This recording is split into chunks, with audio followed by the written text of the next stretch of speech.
Across the country, a growing number of women have told Sky News they've lost faith in the police following their own experiences.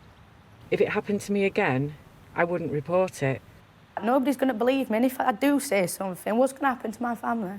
One of the police officers turned out to me and went, "You've got a very active imagination for a wee girl, haven't you?"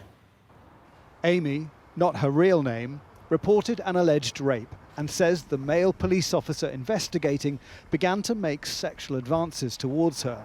He suggested he come to see her at night with a bottle of gin, even when she was living in a women's refuge.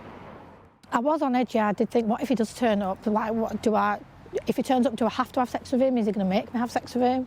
If I don't have sex with him, is my case going to get closed because of it? To me, it felt like he had a lot of power.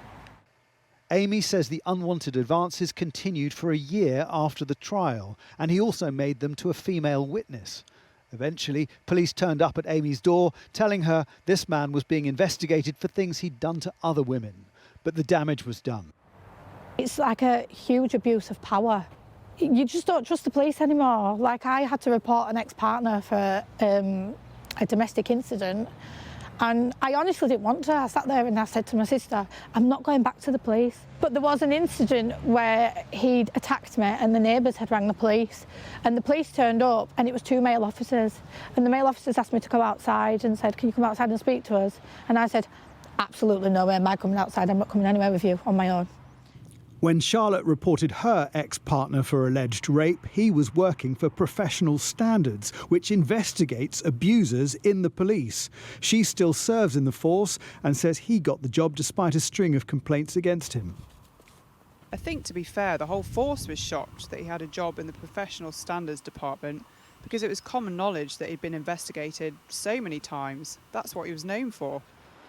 The force, which we can't name, says he was later dismissed for gross misconduct. But despite previous allegations from other women, the Crown Prosecution Service, in a letter to Charlotte, gave various reasons for not prosecuting him, such as, you were laughing as you told the suspect to stop. You could have pushed him away. And again, he might not have heard you say no. He might have interpreted ow in a different way. He might have believed you too were aroused by the hitting. And it concludes, to my mind, you had the freedom to make a choice, which included reluctantly consenting. It's just left me feeling like I've been raped again, but by the justice system, the people who are supposed to be looking after us. It talked about you giving reluctant consent on a few occasions. Yeah. What do you feel about that expression? It's disgusting. Let me put that to a jury. Charlotte believes predatory police officers gain confidence in the knowledge that so few rape cases reach court.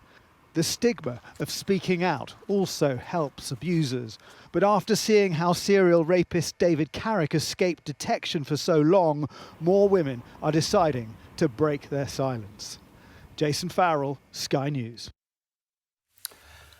And in a statement this evening, the Crown Prosecution Service said every case referred to us is dealt with by a specialist prosecutor to ensure offenders are brought to justice whenever our legal test is met.